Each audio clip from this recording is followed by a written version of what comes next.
Então, voltando agora para resolver a segunda parte da questão número um, a letra B. Essa parte vai dar bastante trabalho, né? Um trabalho matemático mesmo. Mas é uma questão interessante, é uma abordagem interessante e eu quero ler com bastante cuidado a alternativa não, a pergunta, o enunciado, porque tem uma sutileza, né? Eu não sei se eu chamaria de peguinha não, viu? Eu acho que não chega a ser um peguinha, mas é uma pequena sutileza que a gente tem que ficar atento, tá certo? Então vamos primeiro discutir os conceitos, né, relativos à área, à aula, daquele jeito que vocês já estão acostumados. Mas antes de tudo, eu peço que se vocês não assistiram o vídeo 8 dessa série de vídeos sobre o ITA, da primeira fase, que vocês assistam, né? Porque lá a gente fez uma abordagem muito aprofundada sobre ondas sonoras e acústicas, óbvio, aprofundada para o que a gente ia usar naquela questão, mas que já serve bastante, já serve assim de assoalho. Caso você não tenha noção alguma de ondas sonoras e acústica, aquilo lá já vai te servir de chão para a gente conseguir entender com clareza os pormenores, né? Porque o efeito Doppler é uma das características da onda sonora. Mais para frente a gente pode até comentar que não só da onda sonora, mas também da onda eletromagnética, mas que em específico a gente costuma abordar no ensino médio mais no caráter da parte sonora, porque é o mais fácil de se explicar. E aí entra na explicação em si. Porque quando a gente vai tratar de efeito Doppler, a gente costuma falar dele com alguns exemplos que são muito chavões, né? Por exemplo, a ambulância. A ambulância é o clássico. Qualquer pessoa já deve ter passado por esse evento. Você está dentro da sua casa e você escuta desde quando a ambulância aparece na ponta da rua, até quando ela passa na porta da sua casa, até quando ela some, o barulho dela some no horizonte. E você escuta com muita nitidez, como se ela tivesse. Você conseguisse telegrafar onde ela estava passando, né? Quando ela está em frente a você, parece que você escuta muito mais alto a sirene. E de fato você escuta, né? Mas o que a gente vai ver é que, na verdade, você está escutando, vai ter mais frequência. A frequência é maior, né? Quando está perto, você está captando mais ondas sonoras daquilo que está sendo emitido. E isso depende de alguns fatores que a gente vai comentar nessa aula, óbvio. Mas antes eu quero dar outro exemplo também que é muito chavão, que a gente comenta bastante com os alunos do ensino médio, que é o carrinho de Fórmula 1. Esse daí, nem todo mundo assiste Fórmula 1, mas quase todo mundo já viu, pelo menos, aquele efeito que é quando o carrinho tá se aproximando, quando o carrinho passa e quando o carrinho vai embora, né? Então, é um evento clássico de efeito Doppler. E basicamente é isso, todo mundo entende o que é efeito Doppler conceitualmente. Talvez você não consiga conceituar ele matematicamente, né? Definir ele matematicamente, mas as ideias por trás são ideias muito claras, né? Então, voltando, se você assistiu a aula 8, você está bem familiarizado com essa equação, V lambda F, né, a equação que a gente mais usa em acústica não, em ondulatória, né, uma equação muito simples, que todo estudante adora, mas vamos usar isso aplicado a efeito Doppler, né? A gente não vai usar, na verdade, essa questão aqui, porque a questão do item é mais simples do que isso, mas em alguns casos a gente vai ter que usar sim. Mas aqui o que eu fiz, esse desenho aqui, basicamente o que esse desenho quer me mostrar? Quer me mostrar que aqui no meio eu tenho um ponto que vai simbolizar o meu emissor. Repare que eu estou emitindo ondas do caráter de acústica mesmo, né, ondas sonoras, e como a gente comentou lá na aula 8, elas vão se propagar como se fossem círculos, né, em frentes de onda, que seria um nome mais bonito, mais elegante, né, mais físico, mas pode encarar como se fossem vários círculos dentro de círculos, né? E aí, um exemplo muito claro disso é quando você joga uma coisa, uma pedrinha na água, né? E aí você vai ver ela fazendo aquele caráter ondulatório. É bem similar, né? Um 2D, mas aqui a gente está falando em 3D, mas é bem similar. Né? Então aqui eu também desenhei dois pontinhos que vão simbolizar dois observadores, né? Aqui o observador 2, aqui o observador 1. E por que eu fiz isso? Porque nesse ponto tá tudo parado. Aqui a gente está falando do movimento estático, né? Então todos eles estão escutando a mesma coisa. Tanto esse quanto esse, eles estão à mesma distância, eles estão distando o mesmo D desse emissor. Então todos eles estão escutando a mesma frequência, todos eles estão tendo a mesma recepção, né? Beleza, mas e se um desses corpos, ou dois corpos, ou os três corpos estiverem em movimento? E aí? Aí fica um pouco mais difícil de calcular a frequência e não fica algo tão trivial, né? Porque nesse caso aqui só dependeria do que? Do comprimento dessas ondas, né? E da velocidade que a onda está se propagando. E aí você teria frequência, ou seja, dependeria exatamente dessa equaçãozinha aqui. Nesse caso, onde tem algo se movendo, aí a coisa fica um pouco mais refinada. E aí é o que a gente vai ver. Com o exemplo da ambulância, que é o que eu acho mais didático, né? Então aqui, o que está acontecendo? A ambulância está se mexendo. É o mesmo caso, tem o observador 2 e o observador 1. Só que agora a ambulância está muito mais próxima do observador 2 do que do observador 1. Quer dizer, o contrário, né? Muito mais próximo do observador 1 do que do observador 2. E aí, você já sabe intuitivamente que o observador 1 escuta a mais alto aquela sirene da ambulância. E aí eu te pergunto, por quê? Né? Por quê? É óbvio, você tem uma ideia intuitiva, mas essa ideia não se traduz matematicamente. Não de imediato, né? Mas aí o que eu quero que você identifique aqui, no caso, é que tem algo em movimento, né? As ondas elas estão em movimento. E pode ter mais de um movimento, o observador 1 não precisa estar parado, você pode analisar isso pela perspectiva de um carro que está vindo contra a ambulância, por exemplo, seria um problema mais refinado, né? Porque teríamos dois corpos em movimentos distintos, né? Eles estão indo em colisão um ao outro e você vai escutar com mais rápido, mais velocidade, né? Vamos dizer assim, essas ondas passando por você e se esvaindo, né? Então a gente pode refinar isso aqui colocando dois observadores, a gente pode refinar isso colocando velocidade nos dois pontos, né? Mas isso aí, é claro, só vão ser, como eu disse, complicações de uma teoria que é bem simples. Para poder falar de efeito Doppler, eu preciso ter dois corpos. Eu preciso ter o emissor e o observador. Isso é chave. Não me interessa, eu posso falar que um está parado, outro está em movimento, os dois estão em movimento, não me interessa, essas não são complicações. Mas o que eu preciso que você tenha noção é que sempre vão ter que ser dois corpos. Isso aí é indispensável, senão não é um efeito Doppler, certo? Então, beleza. Aqui o que eu vou propor com vocês, porque eu não quero demonstrar essa equação, ela dá um pouco de trabalho de demonstrar, e eu estou fazendo vídeos muito longos que estão dando muito trabalho de postar, de subir, meu PC não é tão bom assim, mas enfim, eu quero só que vocês conheçam as ideias, né, por trás dessa equação, da formulação do efeito Doppler, e se vocês sentirem interesse, eu posso gravar um vídeo falando só sobre isso, e aí dedução do efeito Doppler, exemplos no cotidiano, e aí por aí vai. Então vamos lá. Eu preciso achar uma relação entre a frequência observada e a que de fato foi emitida, certo? São as mesmas, mas eu preciso achar uma relação entre as duas, né? A princípio seriam as mesmas se os dois estivessem parados, né? Mas aí a gente está falando que não pode ser mais. Beleza? Então, a frequência observada eu vou chamar de FO. E a frequência emitida eu vou chamar de FE. Nem sempre eles usam essa nomenclatura, tá bom? Muita gente costuma chamar a frequência observada de F' e a frequência emitida só de F, por exemplo. É uma das abordagens, mas tem diversas abordagens. Eu gosto dessa porque fica intuitivo do aluno ler e... outra abordagem, às vezes eles colocam isso aqui como FF, que seria a frequência da fonte também. É bem comum essa abordagem, mas isso aqui é o de menos, né?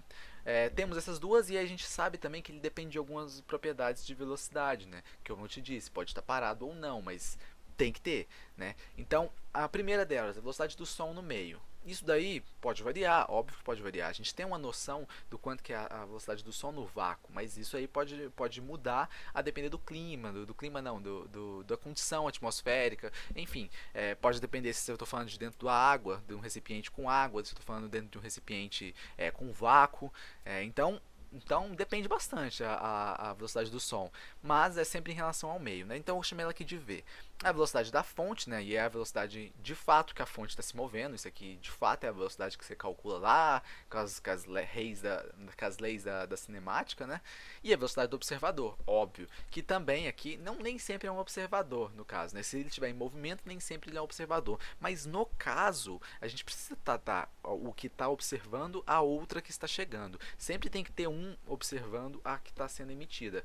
Por exemplo, no caso do exemplo dado, o avião ele não é de fato só um observador, né? Porque ele também está emitindo um barulho da turbina, mas eu estou calculando aquele efeito Doppler em relação a um deles, tá certo? Então eu não estou interessado se o outro também está ouvindo a turbina, isso não vem ao caso agora. Eu vou tomar um como observador e o outro como emissor e vou fazer essa conta, certo? Então nesse caso aqui eu acho que ficou bem tranquilo. O porquê que a gente tem que lidar com essas grandezas quando a gente está falando de efeito Doppler. E aí a formulação entre elas é simplesmente que a frequência do observador vai ser igual à frequência do emissor, e aí essa razão aí entre velocidade do som menos a velocidade do observador e velocidade do som menos a frequência fonte, né? Frequência do observador A frequência da fonte, na verdade, né? Aqui é que eu gostaria de chamar a atenção para vocês é porque muitas vezes, muitas vezes, é mais fácil trabalhar dessa fórmula aqui, ó. Dessa forma aqui, certo? Por quê? Porque é muito simples, na verdade, trabalhar com essa forma, porque você vai associar o que está em cima e o que está embaixo. A frequência do observador vai ficar exatamente em cima da velocidade do observador. E a frequência emissora vai ficar exatamente em cima da velocidade da fonte. Aqui eu coloquei F, né? Eu podia colocar do E também, né? Para ficar mais didático ainda, né? Aqui eu colocar E também. E aqui em cima também eu acabei percebendo que eu coloquei diferente aqui, tá vendo? A velocidade da fonte eu coloquei como velocidade do observador, e a do observador eu coloquei como fonte. Isso aqui foi erro meu, tá? Me perdoem aqui, deixa eu só apagar aqui. Vou colocar com outra cor mesmo. Não vai ficar exatamente igual, mas só para não deixar errado, né? Porque, por favor, velocidade da fonte, aqui é velocidade do observador, certo? Mas aí aqui eu poderia escrever como velocidade também do emissor, né? Não precisaria ser exatamente da fonte. Mas vocês entenderam, né? Eu sempre vou ter essa relação. O que está em cima acompanha a razão do de baixo. Sempre é a velocidade do som menos o de baixo. Desse jeito, não tem como esquecer essa fórmula. Não tem como. Porque aí você vai sempre associar isso. Eu preciso ter um observador, eu preciso ter um emissor. Beleza, então já sei que eu tenho a frequência dos dois. Sobre isso, eu tenho que ter a velocidade de um e a velocidade do outro, né? Mas eu preciso também considerar a velocidade do som. Como eu coloco ela na brincadeira? Então eu vou subtrair da velocidade do som a velocidade do meu emissor ou do meu observador. Sabendo disso, não tem erro mais em efeito Doppler. Essa fórmula fica babada. Bom, aqui como a gente acabou de ver, está tudo fresco na nossa cabeça, a gente já sabe que a gente está falando de um movimento onde vai ter uma velocidade do observador e uma velocidade do emissor, certo? A gente acabou de ver isso. Vai ter também uma frequência do emissor e vai ter também uma frequência do observador, certo? A gente acabou de ver isso também. Elas estão meio relacionadas, né? Vai ter uma igualdade entre elas e aí eu vou dividir isso por uma razão, vai ter uma razão, né? Onde vai relacionar também a velocidade do som, que vai nos dois lados da igualdade, certo? Então, isso é muito importante. A gente já tem noção assim, os conceitos já vão ficando assim na nossa cabeça. A gente já tem uma noção de como o problema pode se desenvolver. Mas aqui tem uma pequena sutileza, né? Então, por isso que eu li só a letra B.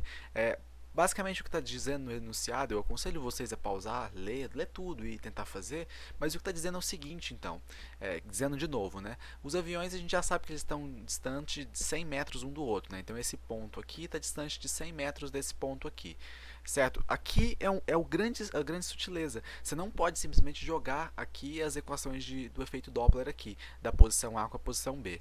Por quê? Porque ele quer saber a velocidade que o som chega no ponto T0, ou seja, chega quando o avião acabou de pegar no ponto B.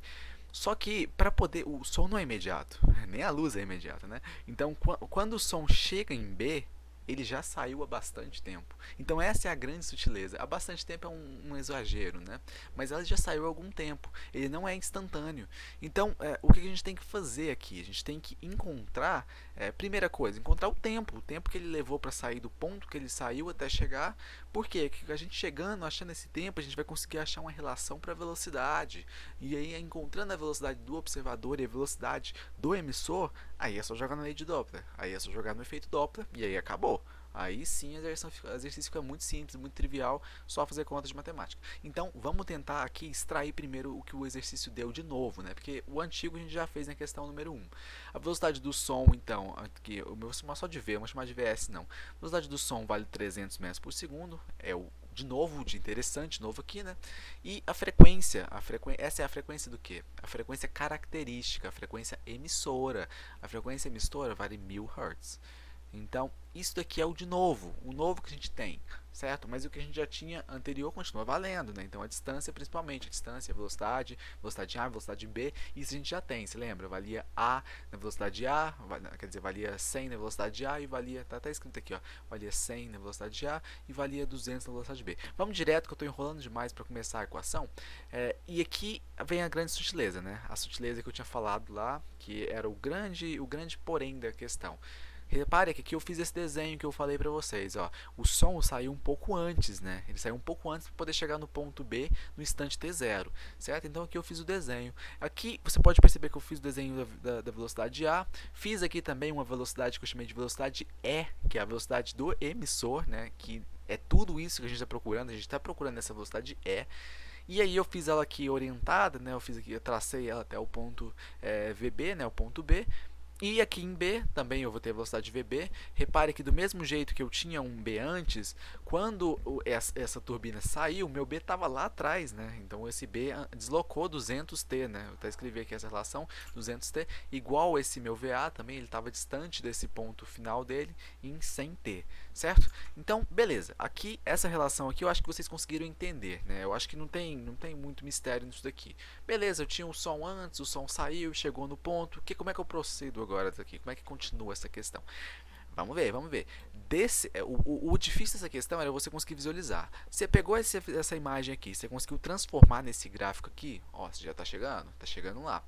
Você conseguiu pegar esse segundo gráfico, essa segunda imagem, telegrafar, ficou fixo na sua cabeça e transformar nisso, a questão está pronta. Aí a questão está pronta. E o que é isso? Isso aqui é a imagem mais simples possível. Eu extraí tudo dela. Não tem mais nada, mas eu já extraí tudo dela em poucas palavras que eu coloquei. Porque repara aqui, eu tenho uma figura, eu tenho um triângulo retângulo, aqui eu tenho um ângulo de 90 graus, então eu tenho um triângulo retângulo. Esse triângulo retângulo me dá todas as propriedades trigonométricas que eu preciso para resolver o exercício. E então acabou o problema, porque repara, esse lado aqui do triângulo, que vai ser meu cateto adjacente, né, ele vale 100t. Por quê? Porque eu não sei que tamanho que é isso, mas eu sei que ele é uma função de tempo. Se lembra que eu toquei nessa tecla no exercício letra A? Ele é uma função do tempo, ele varia com a constante 100, essa é sempre, né, porque é a velocidade, é o v, e ele varia em função de uma variável que é o tempo. Então ele pode ter mais ou menos baseado no tempo que ele saiu, e esse tempo a gente não conhece. E isso daqui, essa distância aqui até aqui, que acaba sendo minha hipotenusa, ela vale 300t. E por que ela vale 300t? Essa é uma sacada que o exercício cobrava que você tivesse. Ela vale 300t porque aqui eu estou falando da velocidade do som. Partiu um som da turbina, não partiu? Partiu um som da turbina. Se partiu o som da turbina, com que velocidade ele veio? Ele veio com 300. Mas em que momento que ele saiu? Qual vai ser a dimensão dessa minha hipotenusa? Vai depender do tempo. Igualmente, no exercício anterior, eu vou ter que achar uma função de VT, certo? Achei meu VT. Esse VT pode valer, eu não sei quanto que vale, mas pode valer qualquer coisa em função do tempo. Esse lado aqui, ele não varia em função com o tempo. Por quê? Porque quando eu chegar no meu ponto B, exatamente no meu ponto B, quando o som chegar no meu ponto B, o meu ponto A, meu avião vai estar chegando no meu ponto A, porque foi a posição inicial dele. O tempo zero vai ser com um avião aqui em A e um avião aqui em B. Então, eu já tenho essa relação. O avião vai estar passando em A quando o som chegar em B. Isso eu já sei. Essa distância entre os dois, o exercício me deu. É 100 metros. É o tesão. Conseguiu visualizar isso? Acabou o exercício. Ah, como assim acabou o exercício? Ainda falta muito. Falta trabalho braçal. Porque aqui o exercício, conceitualmente, você já destruiu ele.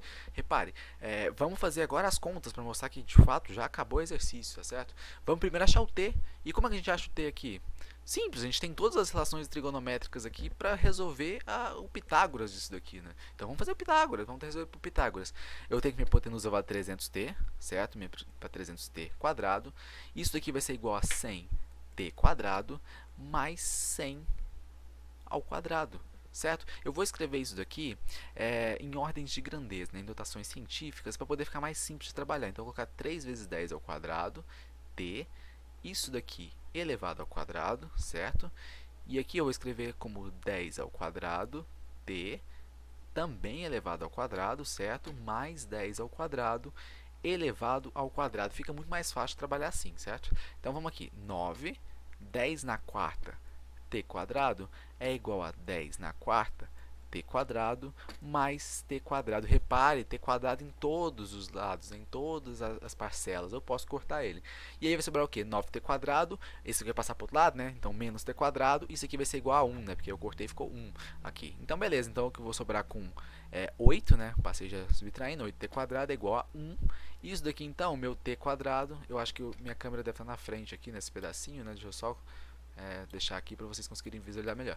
Então, aqui meu t quadrado vale 1 sobre 8, 1 oitavo, né? Ou simplesmente meu t vale raiz de 1 sobre 8. Eu vou fazer aqui uma mandinga algébrica só para ficar mais claro ainda, tá certo? Isso aqui não é necessário, mas como eu quero trabalhar com esses valores, né? A conta vai exigir muito trabalho matemático, eu já fiz ela aqui no meu caderno, né? Tá tudo aqui resolvido. Como eu já tenho tudo resolvido, eu sei que isso aqui vai me ajudar no trabalho, eu vou multiplicar aqui por 2 em cima e embaixo. Por quê? Porque eu quero poder tirar alguma coisa da raiz aqui, para poder trabalhar com isso mais facilmente. Você, naturalmente, quando você estivesse nessa questão no ITA, você ia ver que você ia precisar desse instalar, senão ia ficar muito complicado trabalhar com os valores. Multiplicando em cima por 2, embaixo por 2, aqui fica 2 e aqui fica 16. E a raiz de 16 é 4, né? Então eu posso reescrever isso daqui como sendo raiz de 2 sobre 4, certo? Beleza, até aqui eu acho que ficou tranquilo, né? A gente só achou o tempo. E o que eu faço com o tempo agora? Bom, se eu já tenho tempo, agora eu preciso achar de fato o que eu queria desde o início. Porque o que eu queria desde o início era a relação das velocidades. É isso que eu vou conseguir colocar na fórmula. A fórmula que a gente estudou do efeito Doppler, ele depende das velocidades. A frequência, uma delas é que eu quero achar. A outra foi dada. As velocidades eu não tenho, as velocidades relativas em cada ponto. E eu sei que essas velocidades relativas, elas estão apontando uma para a outra, né? Elas estão vindo daqui, ó. Uma vem lá do A lá atrás, e outra está vindo do ponto B, onde o observador está esperando. Fica imaginando assim, ó, que tem um observador em B o tempo todo. Desconsidera que o meu avião está chegando. Considera que o meu avião sempre esteve em B. Né? Então, meu avião estando em B, ele tem uma velocidade relativa em relação ao meu emissor, certo? E essa velocidade está na mesma direção. Então, aqui eu tenho a minha velocidade do emissor, né? Velocidade do emissor, e aqui eu tenho a minha velocidade do observador.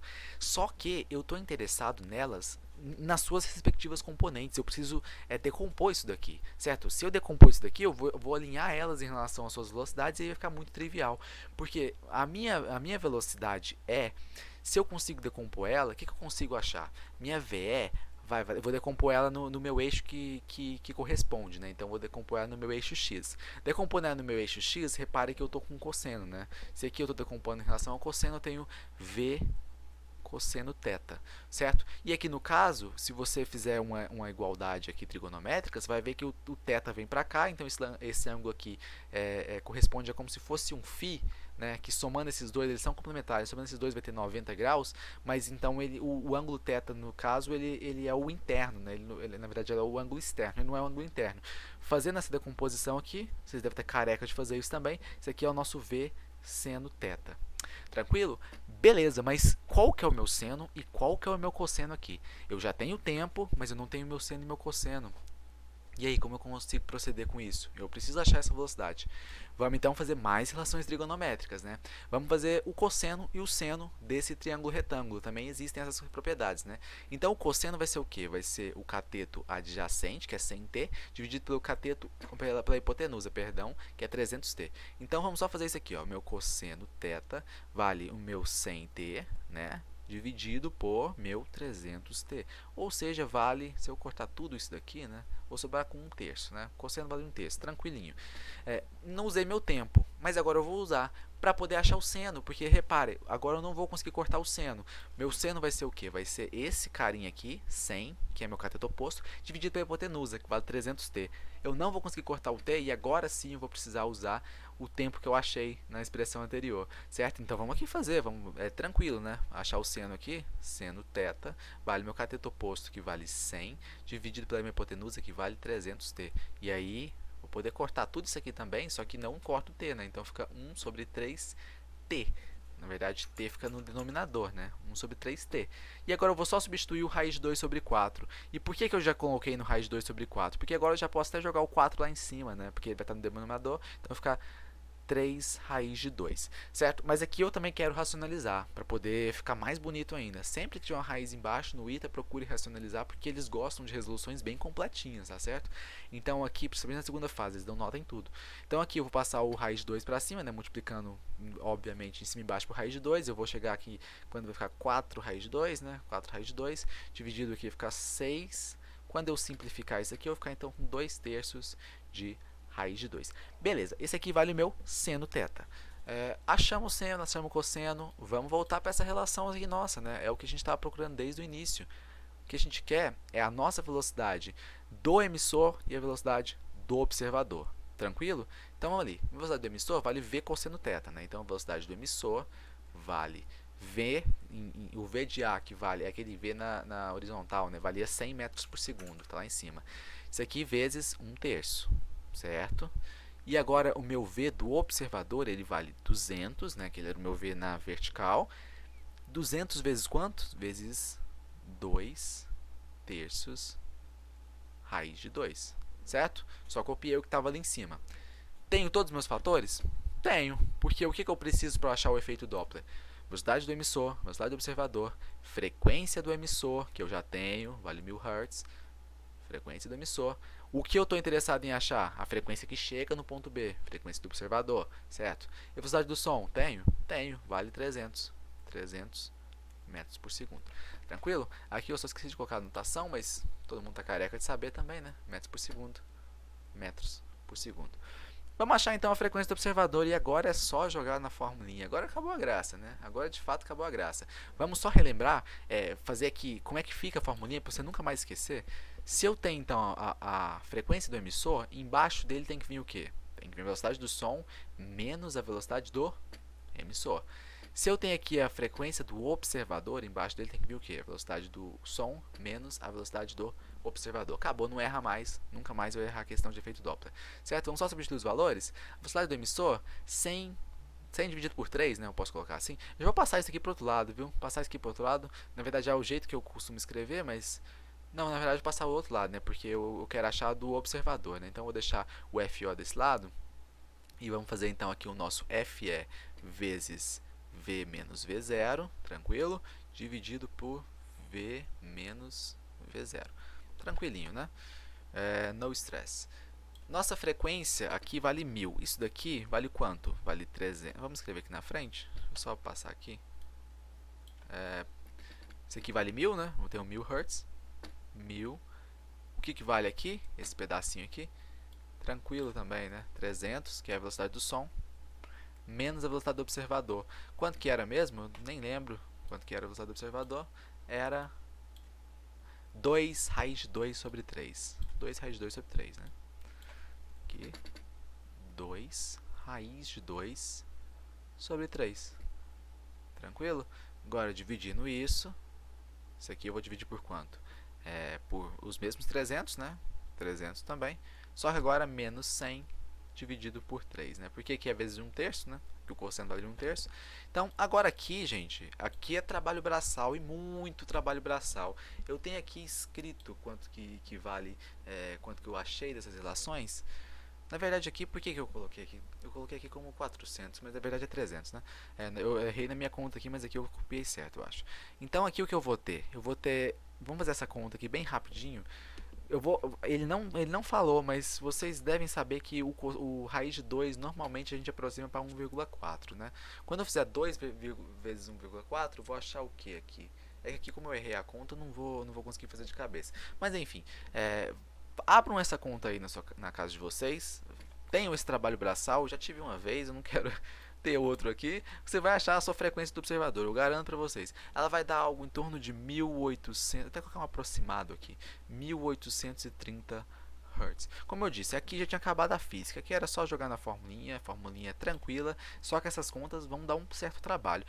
Na prova, quando vocês forem fazer o ITA, nunca deixe dessa forma aqui, viu gente? Não deixe assim. Se não sobrou tempo, primeiro passou pela prova a primeira vez, acha que não vai dar tempo, essa é a questão número 1, né? Então, deixa desse jeito aqui, beleza, passa para a próxima e tal, mas quando você vê que faltam uns 30 minutos, volta e abre as contas, galera. Não deixe desse jeito aqui, porque tudo vale ponto. A frequência não é isso daqui eu não sei quanto que é isso daqui, né? A frequência é isso, 1830 Hz, né? Então, na verdade, você pode ver que ela recebe uma frequência até maior do que a do emissor, né? Então, basicamente é isso, é uma questão tranquila, né? Ela tem essa sutileza, né? Essa sutileza de ter saído antes e tal, mas é basicamente só, né? E depois é só decompor o vetor, achar devido seno e cosseno para poder achar essa decomposição, e aí o exercício acabou, né? Depois é jogar na fórmula e fim. Espero que vocês tenham entendido. É uma questão bem tranquila, né? Vamos para a questão número 2. Ela é um pouco mais trabalhada, mas nem nada demais. Deixa seu like, compartilha com a galera que está fazendo ITA. Ajuda o canal a dar uma crescida, porque quando eu vejo que tem gente engajando, comentando, curtindo, eu sempre fico motivado para gravar os próximos vídeos e eu até gravo na hora. Quando eu vejo algum comentário, eu penso, opa, tá na hora de gravar um vídeo. Eu vou lá, paro tudo que eu estou fazendo e vou gravar o vídeo. Então, isso ajuda demais. Então, até a próxima.